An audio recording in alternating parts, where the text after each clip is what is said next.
देखिए, मानव रक्त यानी ह्यूमन ब्लड, ये बहुत ही इंटरेस्टिंग टॉपिक है और एग्जाम के पॉइंट ऑफ व्यू से भी बहुत इंपॉर्टेंट है। बार बार एग्जाम्स में इससे रिलेटेड क्वेश्चन पूछे जाते हैं। तो मानव रक्त होता क्या है? ये लाल रंग का गाढ़ा क्षारीय तरल पदार्थ है, यानी अल्कलाइन होता है, क्षारीय होता है। इसका पीएच वैल्यू कितना होता है? 7.4। ठीक है, तो ये लाल रंग का गाढ़ा क्षारीय तरल पदार्थ है जो हमारे हृदय और रक्त वाहिनियों में प्रवाहित होता है, हमारे हार्ट और ब्लड वेसल्स में फ्लो होता है। यह अपने प्रवाह के दौरान शरीर के सभी ऊतकों का संयोजन करता है, इसलिए इसको तरल संयोजी ऊतक बोलते हैं, लिक्विड कनेक्टिव टिश्यू बोलते हैं इसको। अगर इसकी मात्रा की बात करें तो इस शरीर के भार का लगभग 7% होता है, मतलब 5 से 6 लीटर। एक स्वस्थ शरीर में यानी एक वयस्क मनुष्य के शरीर में 5 से 6 लीटर ब्लड पाया जाता है। पुरुषों में इतना होता है, महिलाओं में थोड़ा कम ही होता है, आधा लीटर 1 लीटर कम ही होता है। रंग इसका लाल होता है, हमें पता ही है। क्यों होता है लाल? तो इसमें हीमोग्लोबिन नामक प्रोटीन पाया जाता है। ठीक है, हीमोग्लोबिन नाम का प्रोटीन पाया जाता है। हीमोग्लोबिन को HB से दर्शाते हैं। इसी की उपस्थिति के कारण मानव शरीर का जो कलर होता है वो रेड होता है। अब मानव रुधिर की संरचना को देख लेते हैं। तो मानव रुधिर में 2 तरह के घटक होते हैं, एक तरल भाग होता है इसमें, एक ठोस भाग होता है। तरल भाग जो होता है वो कहलाता है इसका प्लाज्मा। क्या कहलाता है? प्लाज्मा। और ठोस भाग कहलाता है रुधिराणु या रक्त कणिकाएं बोलते हैं, ब्लड कार्पसल्स, इसको इंग्लिश में बोलते हैं ब्लड कार्पसल्स। उसके बाद देखिए, ये प्लाज्मा जो है, टोटल जो ब्लड होता है उसके आयतन का लगभग 55% यही होता है, प्लाज्मा होता है। और ये जो ठोस भाग होते हैं रुधिराणु यानी ब्लड कार्पसल्स, ये 45% होते हैं। ब्लड के टोटल आयतन का 45% ब्लड कार्पसल्स होते हैं और 55% प्लाज्मा होता है। अब रुधिराणु जो है ये भी 3 तरह के होते हैं। एक होता है RBC, दूसरा WBC, तीसरा ब्लड प्लेटलेट्स। हिंदी में नाम देखिए, लाल रक्त कणिकाएं, रेड ब्लड कार्पसल्स, लाल रक्त कणिकाएं। उसके बाद होता है श्वेत रक्त कणिकाएं यानी व्हाइट ब्लड कार्पसल्स। तीसरा होता है रक्त पट्टिकाणु, रुधिर प्लेटलेट्स, ब्लड प्लेटलेट्स। देखिए, हिंदी नाम थोड़ा डिफिकल्ट होता है, जैसे कणिकाएं, रुधिराणु, पट्टिकाणु, ये सब थोड़ा डिफिकल्ट लगेगा, इसलिए आपको थोड़ा इंग्लिश नाम इनका याद रखना पड़ेगा। जैसे प्लाज्मा हुआ, ब्लड कार्पसल्स हुआ, RBC, WBC, ये सब तो याद ही रहेगा। ब्लड प्लेटलेट्स, ये इंग्लिश नाम आप याद रखिए, ज्यादा सही रहेगा। अब plasma, RBC, WBC, blood platelets, सबको एक एक करके विस्तार से देखते हैं। बात करते हैं प्लाज्मा की। तो प्लाज्मा ब्लड का तरल भाग होता है, रक्त का तरल भाग होता है। कलर इसका होता है हल्का पीला और चिपचिपा होता है, विस्कस होता है, विस्कस फ्लूइड है। ये तरल भाग है, हल्का पीला रंग का चिपचिपा द्रव्य है। कुल रक्त का लगभग 55% होता है। टोटल आयतन का 55% प्लाज्मा ही होता है। अगर एक वेसल में हम ब्लड को लेते हैं, उसके भाग को अलग करते हैं, कंपोनेंट्स को अलग करते हैं, तो ये देखिए 55% जो है प्लाज्मा है, बाद बाकी 45% आपका ब्लड कार्पसल्स है। ये 45% भाग जिसमें कि ब्लड कार्पसल्स है, उसमें भी मैक्सिमम पार्ट RBC होता है, रेड ब्लड कार्पसल्स। WBC और प्लेटलेट्स 1% से भी कम ही होते हैं, वो भी इसी भाग में। मतलब 55% आपका प्लाज्मा होता है और 45% ब्लड कार्पसल्स होता है। अब प्लाज्मा के कंपोनेंट्स को देखते हैं। तो प्लाज्मा में 90% जल होता है, जैसा कि हम जानते हैं। कैसा होता है? ये तरल भाग होता है, तो इसमें मैक्सिमम पार्ट क्या है इसका? जल ही है। 90% भाग प्लाज्मा का जल ही होता है, पानी ही होता है। और 10% जो है वो अन्य पदार्थ होते हैं, जिसमें कि प्रोटीन आता है, ग्लूकोज आता है, एमिनो एसिड आता है, लवण होते हैं और भी बहुत सारे होते हैं। इसमें भी प्रोटीन जो है टोटल 7% प्रोटीन ही होता है इसमें। ठीक है, प्लाज्मा में पदार्थों का जो वहन होता है वो विलय करके होता है, यानी जो भी पदार्थ है उसको डिसॉल्व कर लिया जाता है, उसके बाद उसका वहन होता है। इसके प्रोटीन में प्रतिरक्षी होते हैं जो कि रोगों और संक्रमण से शरीर को सुरक्षा प्रदान करते हैं। प्रोटीन जो है प्लाज्मा का एक बहुत ही इंपॉर्टेंट पार्ट है। अब प्लाज्मा में उपस्थित जो भी प्रोटीन है उनको बोलते हैं प्लाज्मा प्रोटीन। इनके एग्जाम्पल देख लीजिए। फाइब्रिनोजिन, ये बहुत ही इंपॉर्टेंट है। प्रोथ्रोम्बिन, हिपेरिन, ये सब क्या है? प्लाज्मा प्रोटीन है। फाइब्रिनोजिन जो है इसका निर्माण यकृत में होता है, यानी लीवर में होता है, विटामिन के की सहायता से। इसको हम आगे डिटेल में पढ़ेंगे जब हम ब्लड का क्लोटिंग कैसे होता है, ब्लड का थक्का कैसे जमता है, वो आगे देखेंगे तब। अब एक वर्ड आता है सीरम। ये सीरम होता क्या है?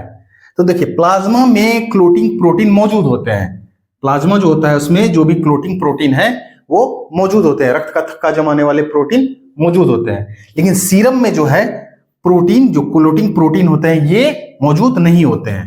यानी प्लाज्मा से आप फाइब्रिनोजिन निकाल दें तो वो बन जाता है सीरम। यानी अगर प्लाज्मा से रक्त का थक्का जमाने वाले प्रोटीन अलग हो जाते हैं तो वो सीरम कहलाता है। इसको दूसरे शब्दों में अगर बोले तो फाइब्रिनोजिन रहित प्लाज्मा ही सीरम कहलाता है। अब देखते हैं ब्लड कॉर्पस्कल्स। ये रक्त का 45% होता है, टोटल रक्त का 45% ब्लड कॉर्पस्कल्स होता है। ये 3 तरह का होता है। एक होता है लाल रक्त कणिका यानी रेड ब्लड कॉर्पस्कल्स, दूसरा है श्वेत रक्त कणिका यानी व्हाइट ब्लड कॉर्पस्कल्स, तीसरा है प्लेटलेट्स।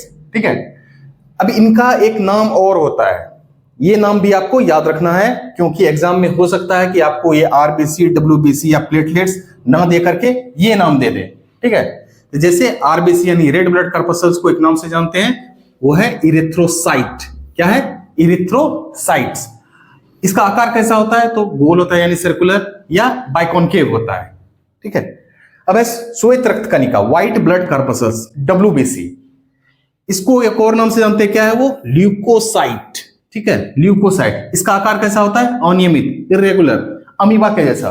देखिए, व्हाइट ब्लड कॉर्पस्कल्स यानी डब्ल्यूबीसी जो है वो रोगाणुओं से लड़ता है। हमारे शरीर में कोई रोगाणु घुसता है तो उसको ढूंढ ढूंढ करके मारता है। तो जहां पे है वो उस शेप में, जहां पे जाना होता है वो शेप लेकर वो उसके पास पहुंच जाता है, इसलिए अमीबा जैसा होता है, मतलब आकार बदल सकता है, इरेगुलर बोल सकते हैं इसको। श्वेत रक्त कणिका कैसा होता है? इरेगुलर।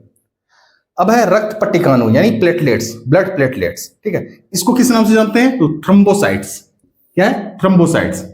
इसका आकार कैसा होता है? तो राउंडेड एंड डिस्क शेप, गोल डिस्क के आकार का होता है। देखिए, इनको बारी बारी से एक एक करके देखते हैं। रेड ब्लड कॉर्पस्कल्स, आरबीसी, जिसको इरिथ्रोसाइट्स भी बोलते हैं, ये हम देख चुके हैं। इसका आकार भी हम देख चुके हैं, कैसा होता है? तो चपटा गोल यानी सर्कुलर और उभयावतल यानी बाइकॉनकेव होता है, पेड़ा जैसा होता है, पेड़ा जैसा, जैसे इस तरह का होता है, और उभयावतल होता है इस तरह। आप पेड़ा देखे होंगे, बीच में चपटा होता है, गोल जैसा होता है, उस तरह का होता है। निर्माण कहां होता है? तो अस्थि मज्जा में होता है, बोन मैरो में। ठीक है, लेकिन भ्रूण अवस्था में, एम्ब्रायो स्टेज में, यानी जब बच्चा गर्भ में पल रहा होता है, उस समय इसका निर्माण जो है बोन मैरो में नहीं होता, उस समय यकृत में होता है। यकृत यानी लीवर, और प्लीहा यानी स्प्लीन में। यकृत और प्लीहा में होता है कब? गर्भावस्था में।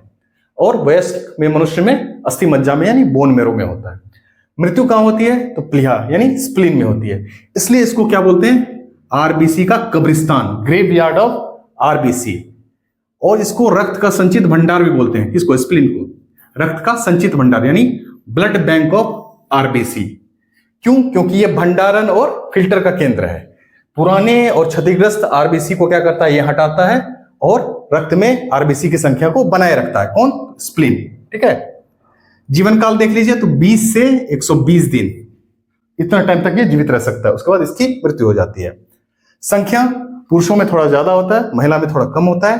पुरुषों में देख लीजिए 50 लाख कण होते हैं 1 घन मिलीमीटर में, उसी स्थान पर महिला में 45 लाख कण होते हैं। ठीक है, केंद्रक यानी न्यूक्लियस इसमें उपस्थित नहीं होता है, केंद्रक प्रेजेंट नहीं होता है। लेकिन एक बात और ध्यान रखना है, इसको ऊंट और लामा, ये दो जो जीव हैं, ऊंट और लामा, इसके आरबीसी में केंद्रक होता है, इसमें प्रेजेंट होता है। हम मनुष्य के शरीर के आरबीसी में केंद्रक नहीं होता है, न्यूक्लियस प्रेजेंट नहीं होता है। उसके बाद कोशिकांगक यानी सेल ऑर्गेनल्स, ये भी अनुपस्थित होते हैं। इसका मतलब क्या है कि डिवीजन भी नहीं होगा। ठीक है, देखिए आरबीसी में जो है हीमोग्लोबिन पाया जाता है, हीमोग्लोबिन, इसको एचबी से डिनोट करते हैं, ये आपको याद रखना है, एचबी। ठीक है, हीमोग्लोबिन। हीमोग्लोबिन में हीम नाम का रंजक होता है और ग्लोबिन लोहयुक्त प्रोटीन होता है। ठीक है, लोहयुक्त प्रोटीन कौन सा है? तो ग्लोबिन। ठीक है, ग्लोबिन में जो लोहयुक्त प्रोटीन है उसमें जो लोह यौगिक होता है वो होता है हीमेटीन। हीमेटीन ही वह पदार्थ है जो कि ऑक्सीजन और कार्बन डाइऑक्साइड से संयोजन की क्षमता रखता है। इन दोनों से संयोजन की क्षमता इसी के कारण होती है, इस हीमेटीन के कारण, जो कि हीमोग्लोबिन में पाया जाता है। ठीक है, मतलब हीमोग्लोबिन के कारण ही रक्त का, ब्लड का रंग जो है वो लाल दिखता है। अब देखिए, हीमोग्लोबिन का एक अणु और ऑक्सीजन का 4 अणु, हीमोग्लोबिन का कितना, एक अणु और ऑक्सीजन का 4 अणु से संयोजन कर लेता है। हीमोग्लोबिन का एक अणु ऑक्सीजन के 4 अणु से संयोजन की क्षमता रखता है, इसलिए हीमोग्लोबिन को क्या बोलते हैं, ऑक्सीजन का वाहक, ऑक्सीजन कैरियर। ठीक है, एक और नाम से जानते हैं, ऑक्सीजन कैरियर।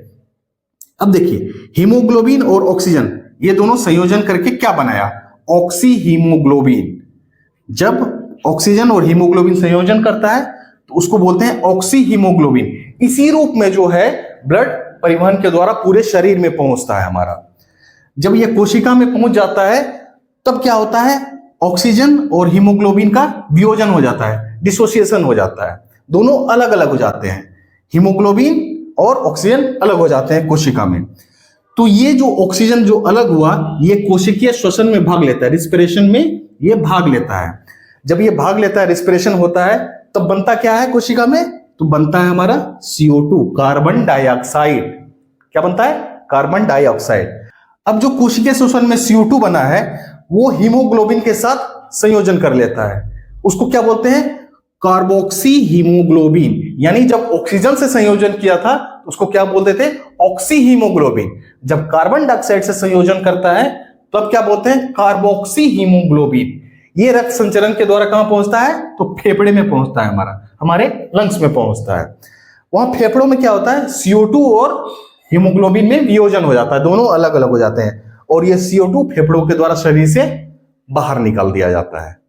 अब एक बीमारी है एनीमिया, रक्तहीनता बोलते हैं इसको। इसमें क्या होता है कि हीमोग्लोबिन की मात्रा घट जाती है, बहुत कम हो जाती है, इससे ये बीमारी हो जाती है।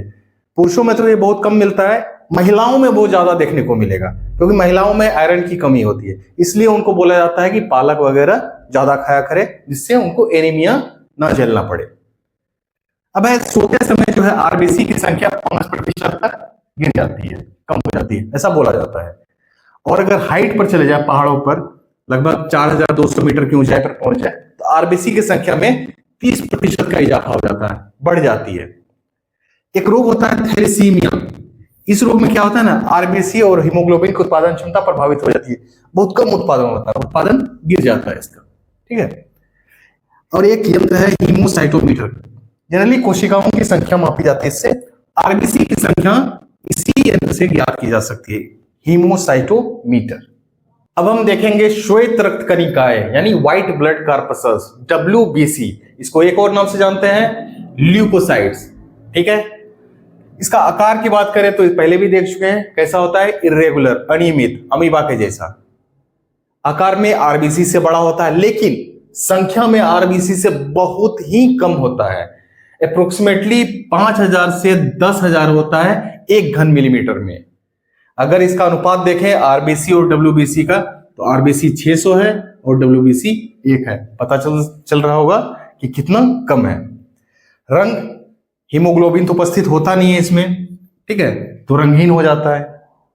केंद्रक यानी न्यूक्लियस उपस्थित होता है इसमें, आरबीसी में नहीं होता था, लेकिन WBC में केंद्रक उपस्थित होता है। इसका निर्माण कहां होता है, तो अस्थि मज्जा में होता है, बोन मैरो में और लिम्फ नोड में होता है, कभी कभी लीवर और स्प्लीन में भी होता है। ठीक है, जीवन काल की बात करें तो 13 से 20 दिन तक, किसी किसी बुक में आपको 2 से 4 दिन भी देखने को मिलेगा, 2 से 4 दिन, लेकिन हमें ये याद रखना है 13 से 20 दिन होता है। इसका कार्य क्या होता है, हमारे शरीर को रोगों के संक्रमण से बचाना, मतलब रोगाणुओं से लड़ना। WBC का मैक्सिमम पार्ट जो है न्यूट्रोफिल्स से बना होता है। न्यूट्रोफिल्स का काम क्या होता है कि रोगाणुओं का भक्षण करना। संक्रमण से सुरक्षा कैसे करता है, रोगाणुओं का भक्षण करके। और इसमें लिम्फोसाइट्स होते हैं, वो क्या करता है, एंटीबॉडी बनाता है। एंटीबॉडी रोगाणुओं से लड़ने की क्षमता प्रदान करता है, हमारे प्रतिरक्षी संस्थान को मजबूत करता है। मतलब WBC का काम है हमारे प्रतिरक्षी संस्थान को, यानी इम्यून सिस्टम को स्ट्रॉन्ग करके हमारे शरीर को रोगों से बचाना। अब बात करते हैं रुधिर प्लेटलेट्स की, यानी ब्लड प्लेटलेट्स। इसको और किस नाम से जानते हैं, तो थ्रोम्बोसाइट्स। एक और नाम है इसका क्या, थ्रोम्बोसाइट्स। देखिए इसका जो है आकार हमें पता ही है, वो राउंडेड डिश शेप्ड होता है। ये केवल और केवल स्तनधारियों के रक्त में ही पाया जाता है, यानी सिर्फ मेमल्स के ब्लड में ही ये प्रेजेंट होते हैं। क्या? Blood platelets. इसमें न्यूक्लियस अनुपस्थित होता ही नहीं है, रंगहीन होता है। निर्माण इसका कहां होता है? तो अस्थि मज्जा में यानी बोन मेरो में, और मृत्यु इसकी कहां होती है? स्प्लीन में यानी प्लीहा में। इसका जीवन काल अगर देखें तो एक स्वस्थ शरीर में, एक स्वस्थ मनुष्य के शरीर में 7 से 10 दिन तक इसका जीवन काल होता है। 7 से 10 दिन। कार्य क्या है इसका? रक्त का थक्का बनाने में सहायक होता है, यानी ब्लड क्लॉटिंग में ये सहायता करता है। मतलब क्या हुआ कि बॉडी के मेंटेनेंस प्रोसेस में हिस्सा लेता है।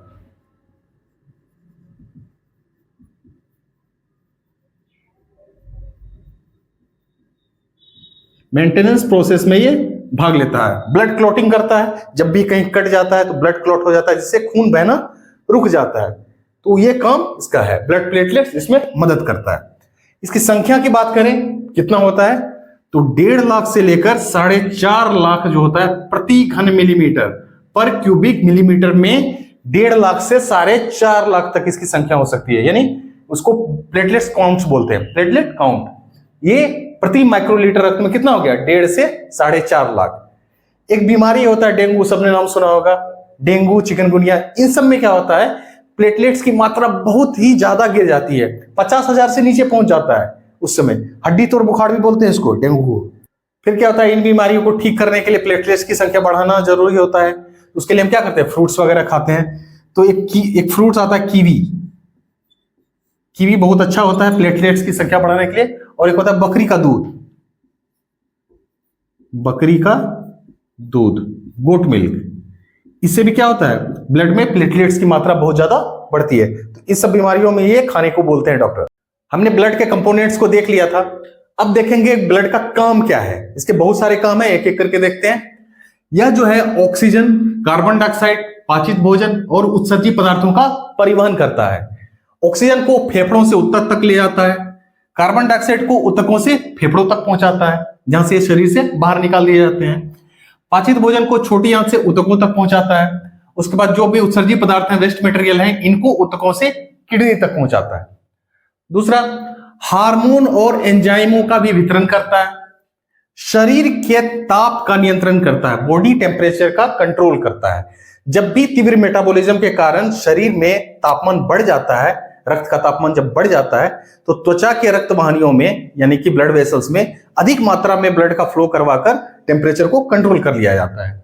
उसके बाद शरीर को रोगों से रक्षा करता है, मतलब हमारे शरीर को रोगाणुओं से बचाता है, रोगाणुओं का भक्षण कर लेता है, एंटीबॉडीज का निर्माण करता है, जिससे हमारा शरीर रोगों से बचा रहता है, इम्यून सिस्टम को इंक्रीज करता है। अगला, रक्त का थक्का बनाकर रक्त हानि को रोकता है, ब्लड लॉस को रोकता है। हमारे शरीर में कहीं कट लग गया, वहां से ब्लड फ्लो होने लगेगा। अगर रक्त का थक्का नहीं जमा, ब्लड क्लॉट नहीं हुआ, तो वो खून ड्रेन होता जाएगा, बहता जाएगा, बहता जाएगा। उसके बाद शरीर में एक बूंद भी ब्लड नहीं बचेगा। तो ब्लड लॉस को रोकता है। कैसे? तो रक्त का थक्का बनाकर। इसको हम देखते हैं कि रक्त का थक्का कैसे बनाता है। अब देखेंगे कि रक्त का थक्का जमता कैसे, ब्लड क्लॉटिंग कैसे होता है। तो यह एक जो है कॉम्प्लेक्स प्रोसेस है, एक जटिल प्रक्रिया है। हम जैसा कि जानते हैं कि रक्त में क्या क्या मौजूद है। हमारे रक्त में मौजूद है प्रोथ्रोम्बिन, जो कि निष्क्रिय अवस्था में पड़ा रहता है। उसके बाद फाइब्रिनोजेन, ये प्रोटीन है, अनिवार्य प्रोटीन है रक्त का थक्का जमाने के लिए। उसके बाद हिपेरिन और कैल्शियम, ये सब रक्त में उपस्थित होता है। ठीक है। सामान्य अवस्था में जो हमारे शरीर के अंदर जो ब्लड है वो जमता नहीं है। क्यों नहीं जमता है? क्योंकि ब्लड में हिपेरिन होता है। हिपेरिन जो है ये एंटी कोएगुलेंट है, मतलब प्रतिस्कंदक है। ये जमने नहीं देता है ब्लड को। शरीर के अंदर जो भी हमारे ब्लड वेसल्स में ब्लड फ्लो हो रहा है उसको ये जमने नहीं देता है। यानी सामान्य अवस्था में हिपेरिन जो है वो ब्लड वेसल्स में, रक्त वाहिनियों में रक्त को जमने नहीं देता है। जबकि प्रोथ्रोम्बिन और फाइब्रिनोजेन जो है ये ब्लड क्लॉटिंग के लिए जिम्मेदार होता है। ये जमाना चाहता है लेकिन हिपेरिन जमने नहीं देता है। ये ज्यादा पावरफुल है इस समय। अब है, रक्त जमने के 4 चरण होते हैं। जैसे कि जब हमारा शरीर पे कहीं भी कट लग जाता है, जब कोई भी कोशिका क्षतिग्रस्त हो जाती है, तो वहां रुधिर वाहिकाओं से ब्लड फ्लो होने लगता है, यानी ब्लड वेसल से ब्लड निकलने लगता है। तो जब ब्लड निकलता है तो वो क्या होता है? हवा के संपर्क में आ जाता है। ब्लड हमारा किससे? हवा के संपर्क में आ जाता है।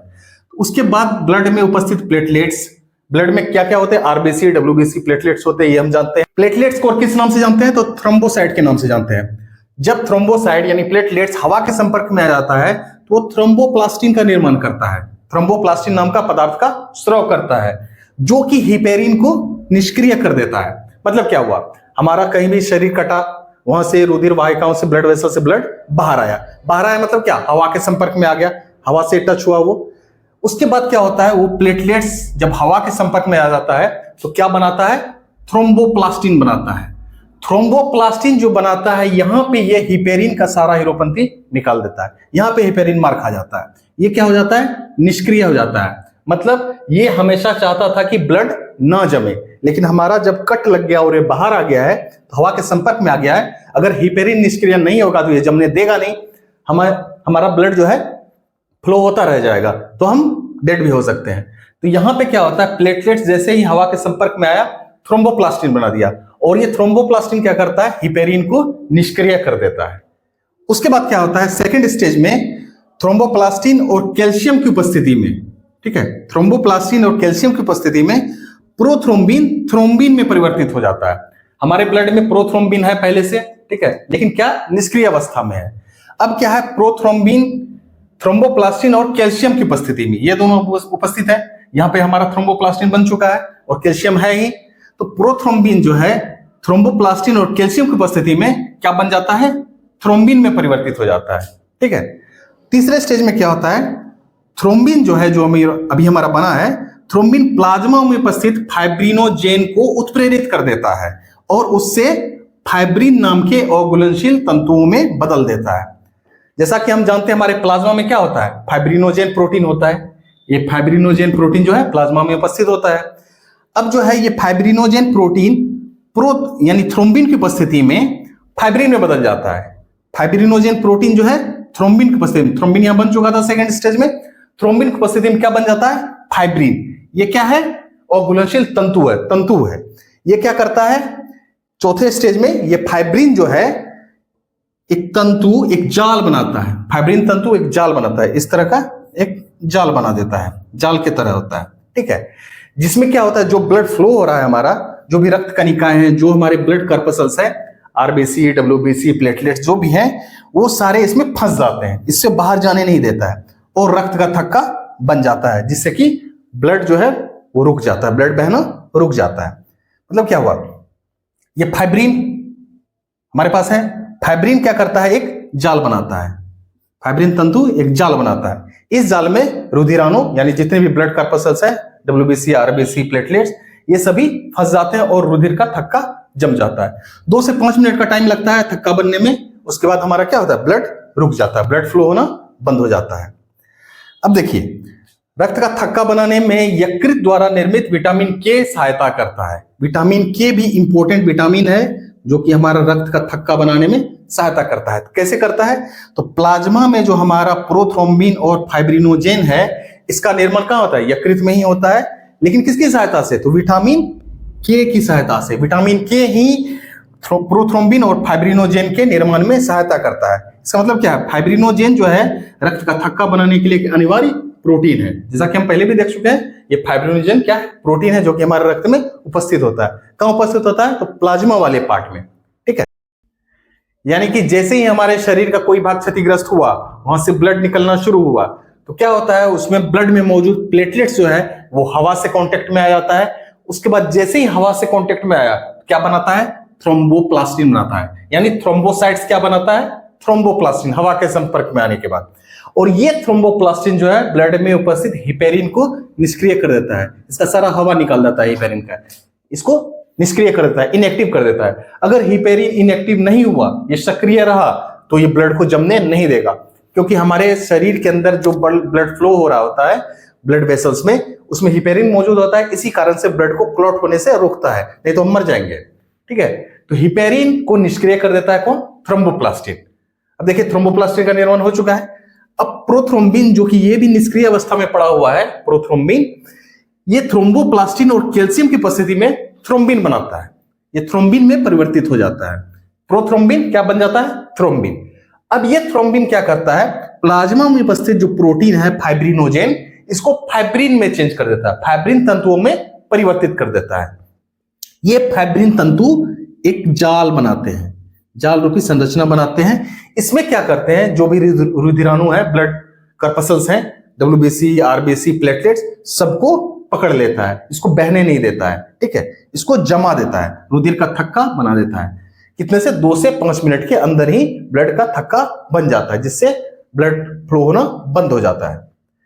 अब देखिए, ये जो फाइब्रिनोजेन है, प्रोथ्रोम्बिन है, हिपेरिन है, ये सारे ब्लड में मौजूद हैं। इनका निर्माण होता है यकृत में, लीवर में, ठीक है। हिपेरिन क्या कहता है कि ब्लड क्लॉट नहीं होने दूंगा, और फाइब्रिनोजेन और प्रोथ्रोम्बिन क्या करता है, ये ब्लड क्लॉट होने देना चाहता है। तो जब तक जो है ये ब्लड हमारे ब्लड वेसल्स में है, हमारे शरीर के अंदर ब्लड वेसल्स में फ्लो हो रहा है, तब तक ये हिपेरिन स्ट्रॉन्ग रहता है और ये ब्लड को क्लॉट होने से बचाता है हमारे शरीर के अंदर। लेकिन जब कहीं पे कट कूट जाता है, वहां से जब ब्लड बाहर आ जाता है, तब ये फाइब्रिनोजेन और प्रोथ्रोम्बिन ये स्ट्रॉन्ग हो जाता है, हिपेरिन इनएक्टिव हो जाता है, जिस कारण ब्लड जो है क्लॉट हो जाता है। अब ब्लड क्लॉटिंग में कौन कौन सहायता करता है, अगर ये आपसे क्वेश्चन में पूछ दिया जाए कि कौन सा रुधिराणु है जो कि ब्लड क्लॉटिंग में सहायता करता है, तो वो है प्लेटलेट्स यानी थ्रोम्बोसाइट्स। अगर पूछ लिया जाए कौन सा प्रोटीन सहायता करता है, तो वो है फाइब्रिनोजेन और प्रोथ्रोम्बिन। कौन सा धातु या तत्व करता है, तो कैल्शियम करता है, हम देख चुके हैं। और विटामिन कौन सा करता है ब्लड क्लॉटिंग में सहायता, तो विटामिन के। अब एक बीमारी है हीमोफीलिया। हीमोफीलिया ये बीमारी जो है अनुवांशिक बीमारी, तो हेरिडिटरी डिजीज है, अनुवांशिक बीमारी है, अनुवांशिक रोग है, ठीक है।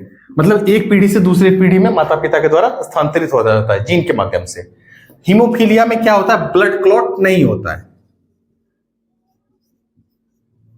ब्लड क्लॉटिंग इसका नहीं होता, मतलब खून बहते रह जाता है, मरने की संभावना बढ़ जाती है।